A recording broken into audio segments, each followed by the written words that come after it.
The time is 9:46 a.m. We're on the record. This is the deposition of the 30B6 witness, Jeff Steinberg, for the case of Friends of Denver Parks, Inc. et al. Versus City and County of Denver et al. Case number 2013-CV032444, and the District Court, Denver, City and County, State of Colorado. Today is March 18th, 2014. We are located at 1660 South Albion Street, Suite 1100, Denver, Colorado. The court reporter is Deanna Basinger. The videographer is JRN CLBS. The attorneys will identify themselves, beginning with the attorney on the left and the opponent's right. My name's John Case. I represent the plaintiffs. David Broadwell for the City and County of Denver.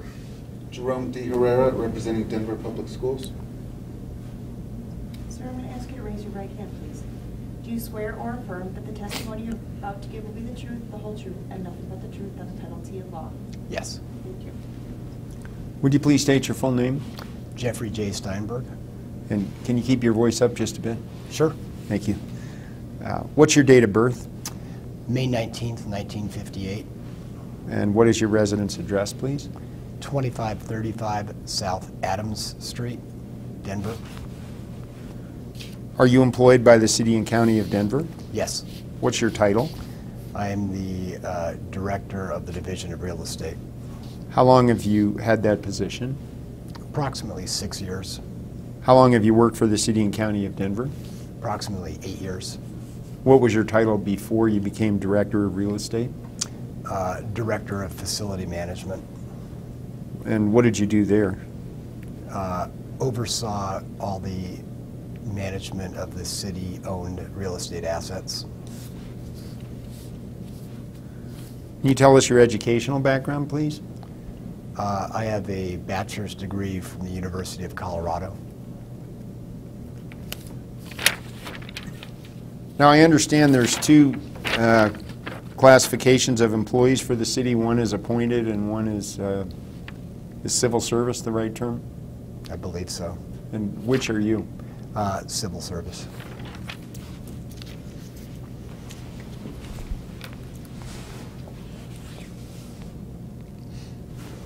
Let me start out by asking you about an appraisal document. This is exhibit number 5. I just got 2 pages of it. Do you recognize exhibit 5? Yes. Is it addressed to you? Yes. What was the purpose of exhibit 5?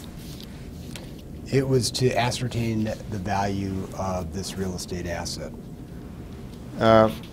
Which real estate asset? The one that's addressed 1330 Fox Street. And why did there need to be a valuation of 1330 Fox? I'm going to object at this point to the relevance of the appraisal and other aspects of the business deal surrounding the land swap that have nothing to do with the legal issues being litigated in this case. And that will be a continuing objection on all similar questions going forward. Go ahead. Because we were anticipating doing a deal with Denver Public Schools and needed to have our own appraisal of the value of this asset. And who negotiated that deal? I did. When? You have to give me a little bit more detail. Yeah, the question was when. When did you negotiate that deal? In 2012. Who did you talk to? David Supas and Andrew Robinson. Edward Robin? Andrew. Andrew Robinson? Correct. And I know Mr. Supas. What is Mr. Robinson's position? He's an employee of DPS. I don't know his exact title. Had there been any discussion about this land swap prior to 2012? Not to my knowledge. And who first suggested it to you? I don't know that it was suggested per se. I think it was a negotiation over time. So was there any kind of a history of discussion between the parties about trading 11 acres out of Hampton Heights North Park for 1330 Fox? When you say, was there any discussion, I mean, yeah, in 2012, there was a discussion about that, yes. Right. And when had those discussions begun, so far as you know? I would say probably somewhere around the time of this appraisal is when we began the concept of discussing a trade. And why did the city want to trade 11 acres out of Hamden Heights North Park? I think that the issue was not that we wanted to trade it per se. I think it was we were potentially going to sell it. To whom? Denver Public Schools at that time. And do you know what use they had planned for it? Well, I had heard that they anticipated using it for a school. So it was their idea to purchase it from the city? That's correct. And who first asked you about purchasing the property? David Supas. How did the concept of a swap get brought up?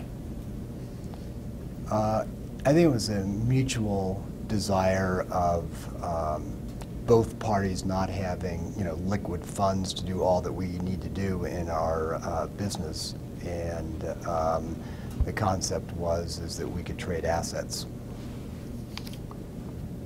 Why did the city want 1330 Fox? The building could serve a purpose for some consolidation of business use, so we could use the building for that purpose. What business use? It was the Domestic Violence Center. How long had there been a plan to obtain a domestic violence center? There wasn't a plan. So it just started in 2012? To my knowledge, yes. How did you hear about a plan for a domestic violence center? Who told you about it? I don't recall. Was it the mayor? No. Who do you report to as director of real estate? Carrie Kennedy. What is her title? She is CFO and deputy mayor. CFO means Chief Financial Officer? Correct.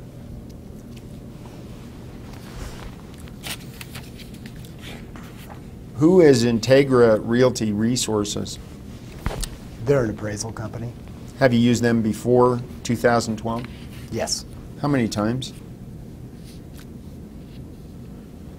Between 20 and 30 that I've used them. Who do you know there? I know a variety of different people there. Who do you know the best? Well, I know Brad Wyman the best.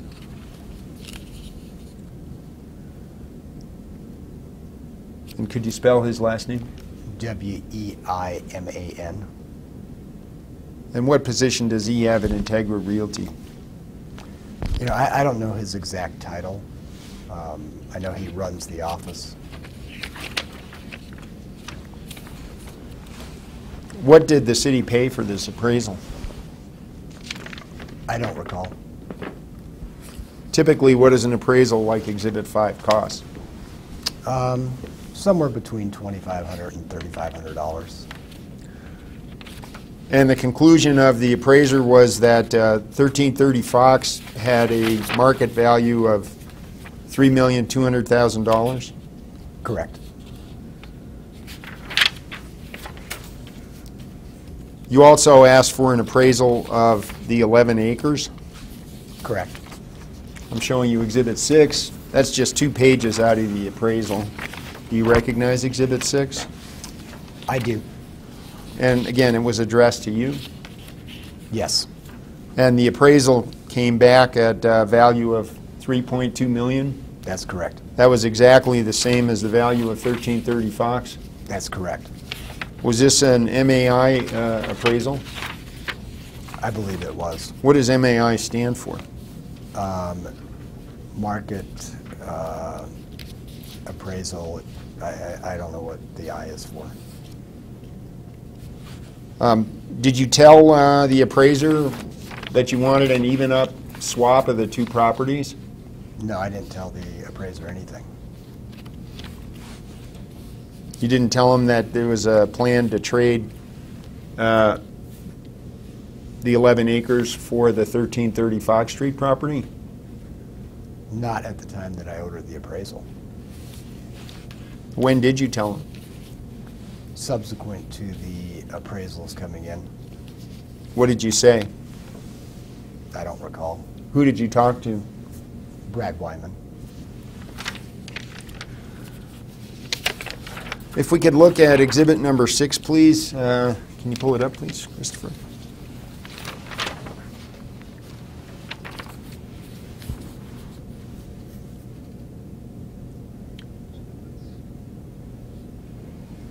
I think it's pages 2 and 3.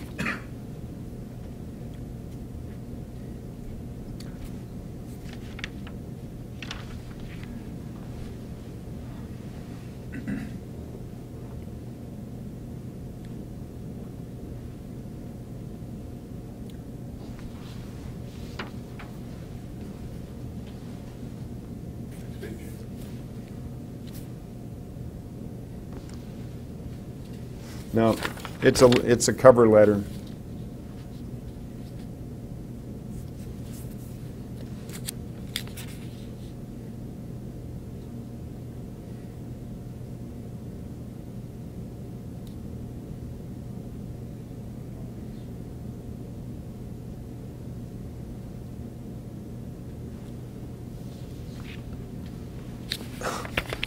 This is what you're looking for.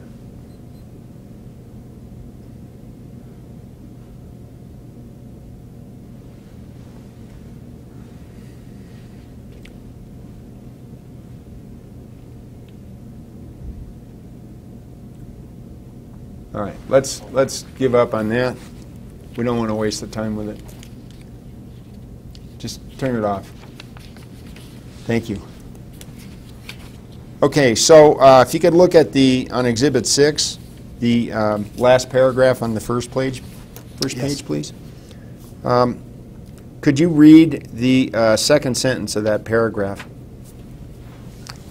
The property is currently zoned OSA, open space, which is intended to protect and preserve public parks owned, operated, and leased by the city and managed by the city's Department of Parks and Recreation for park purposes.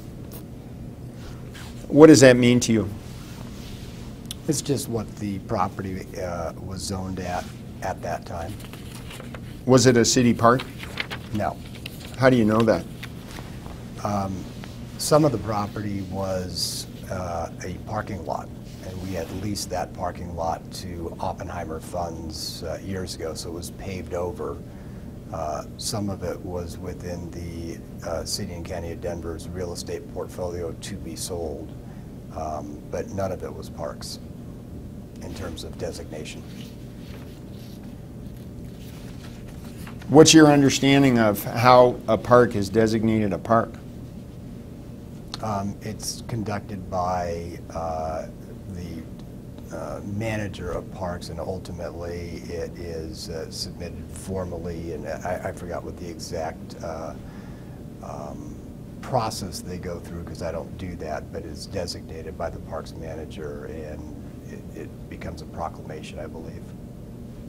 So it's your understanding that the manager of the Department of Parks and Recreation can designate a park by a proclamation?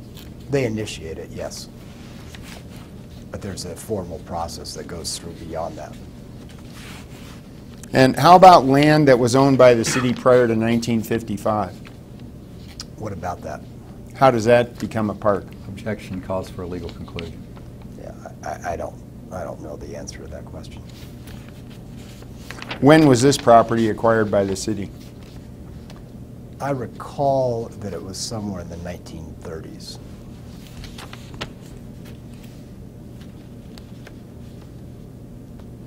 And it was zoned OSA in 2010? I don't know the date that it was zoned that, but I know at the time of the appraisal that it was OSA. So the parking lot was also zoned OSA, true?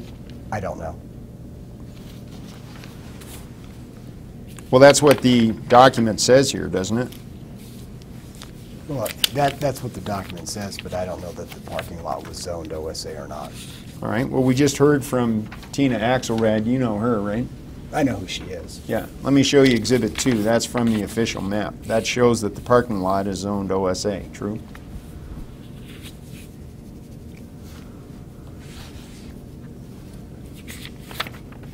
It's within that OSA zoning on this map, yes. And that's from the official map? I don't know when you say from the official map. I mean, it's from this map that you've shown me, so.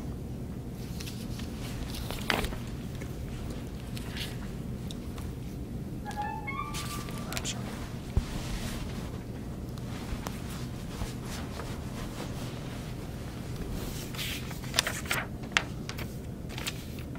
So tell us how the land swap deal proceeded from after you got these appraisals. DPS had a set of appraisals as well,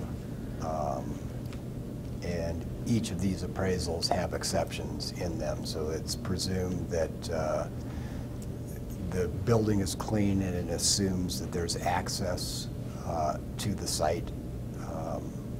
So DPS had 2 appraisals that were done as well, and their numbers were different than our numbers. So as we proceeded in discussions to do a trade of the respective properties, we agreed on the price difference that was in place. And what was the agreement? What was the agreement? Yeah, you said you agreed on a price difference. I believe that the price difference was that the 1330 Fox Street building had an approximate $750,000 greater value than the real estate land did.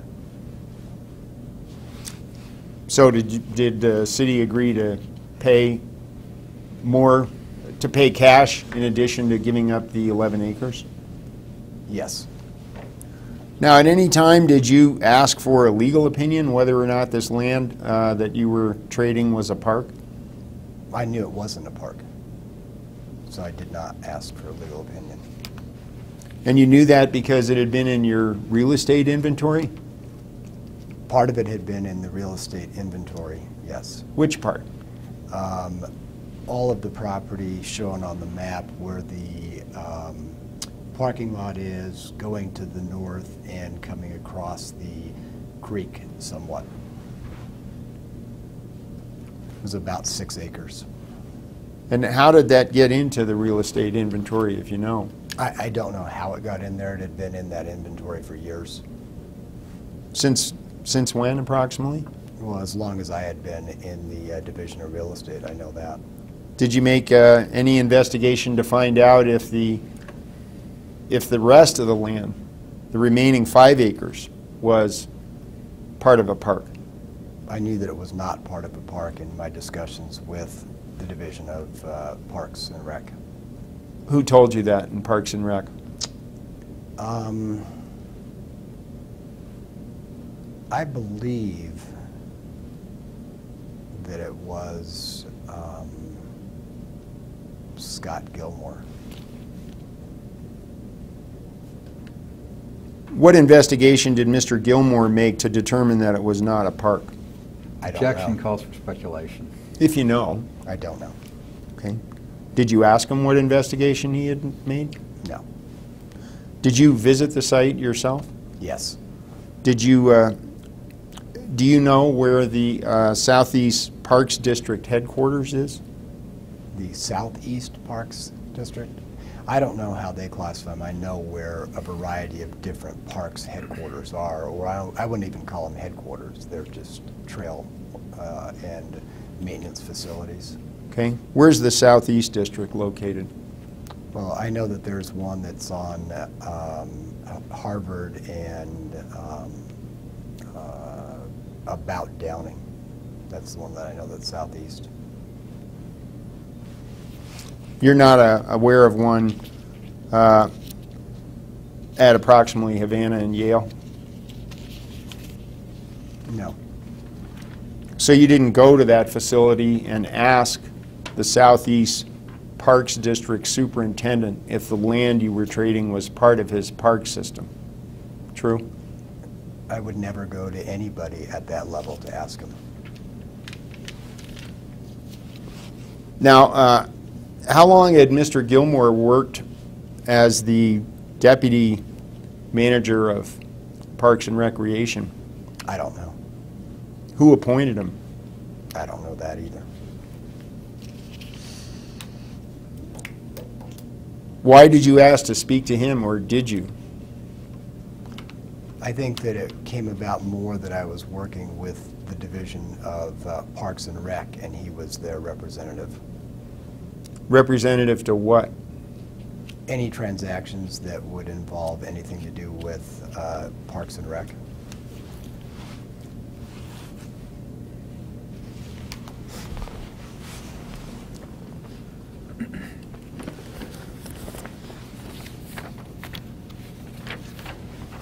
I'm going to show you exhibit number 7.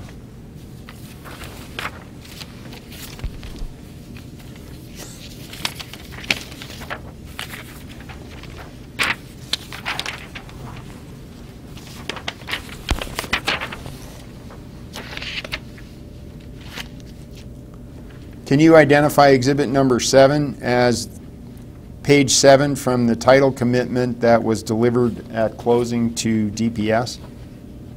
Yes. And this is the page that shows exceptions to the title? Correct. What is item 13? It's a Liz Pendants that was filed in May of 2013. Do you know what a Liz Pendants is? It's essentially a cloud on a title. Did you read the notice of Liz Pendants? I did not, because it was not presented to me. What is your understanding of what happens if a jury determines and the judge orders that this land that you've now traded is in fact a park? Objection calls for a legal conclusion. Go ahead. Again, if there were a legal order that came down, I would turn that over to the city attorney's office for interpretation.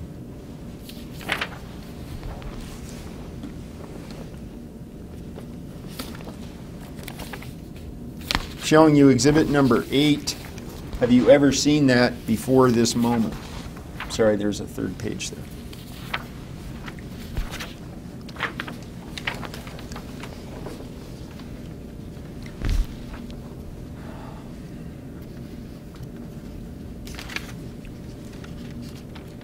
I believe I may have seen an email copy of it When?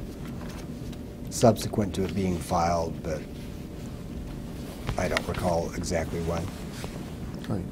Is the legal description in exhibit number 8 the same, or is it the, let me start the question over.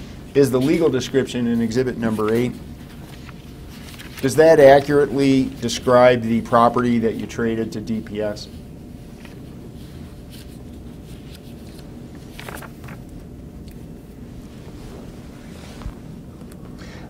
I would have to assume so. I mean, it's a very long meets and bounds description, but it approximates the area we're talking about. So you would understand then from reading exhibit 8, the notice of the Liz Pendants, that there's a claim against the title of the land that the city traded to DPS, true? Well, again, my sense is, from the position that I have, is that this is a legal document, and I would turn it over to the city attorney's office, so I wouldn't call for a conclusion. I would have them. Right. Let me phrase the question another way. You understood that this notice of Liz Pendants was a cloud upon the title of the land that you traded to DPS. Again, at this point, it was not coming to me for handling, so I really didn't have involvement.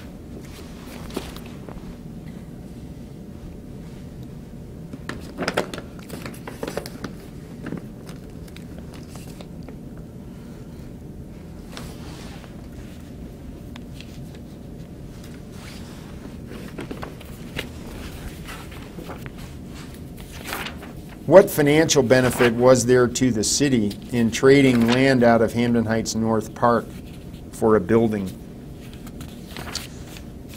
I don't know that there was a financial benefit per se. I think that it was a valuation, so that if we were selling or getting an asset in return, it was just equitable.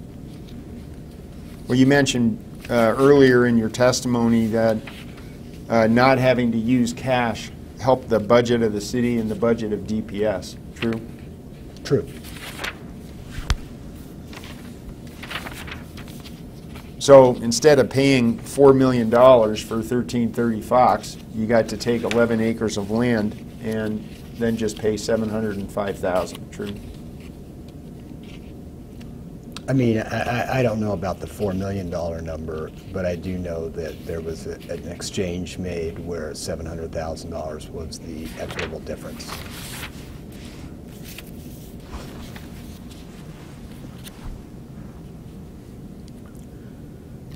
Now then, were there drainage improvements made to the property that was traded to DPS?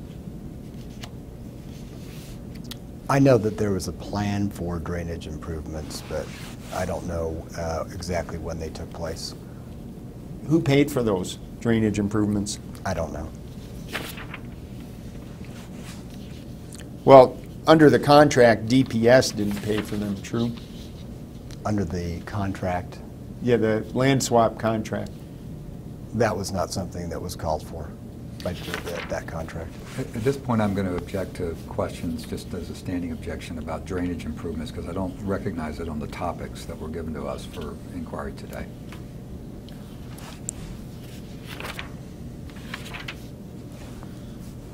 Are you familiar with Charter Section 2.4.5?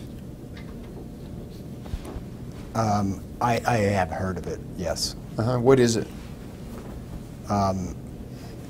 It talks about real estate or land prior to or subsequent to 1955. Well, what does it say about that land? I'm not exactly clear on how it would be interpreted. Does it say that parkland can't be sold without a vote of the people? I think it refers to designated parkland. Now, when this land swap was announced, there was public outcry, true? There was a group of folks that came forward, yes. So did you consider just allowing the people to vote on this? It's not something that we would bring to the people to vote.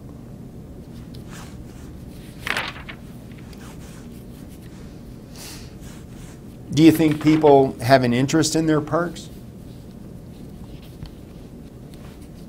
I mean, that's a speculation. I would assume some do and some don't, but again, this wasn't a park.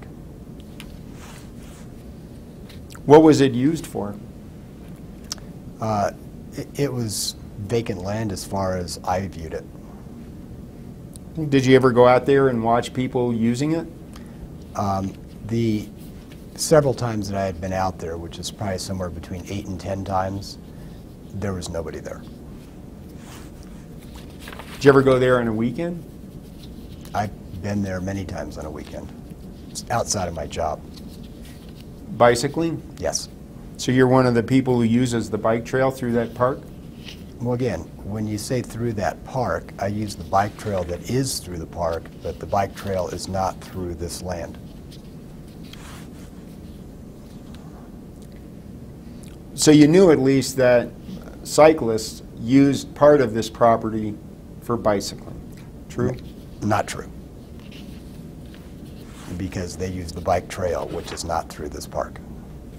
Well, the bike trail is on the parcel that was originally acquired by the city in 1936, true? I don't know the exact dimensions of the parcel that was acquired in 1936. However, I know that the bike trail is not impacted by this land.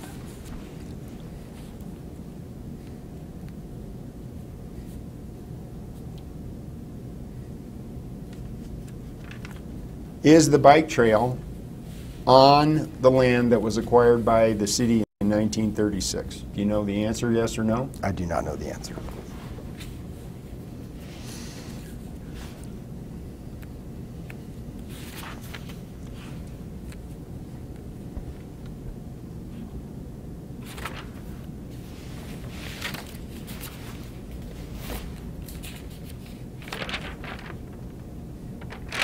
Thank you, Mr. Steinberg. That's all the questions I have. Thank you.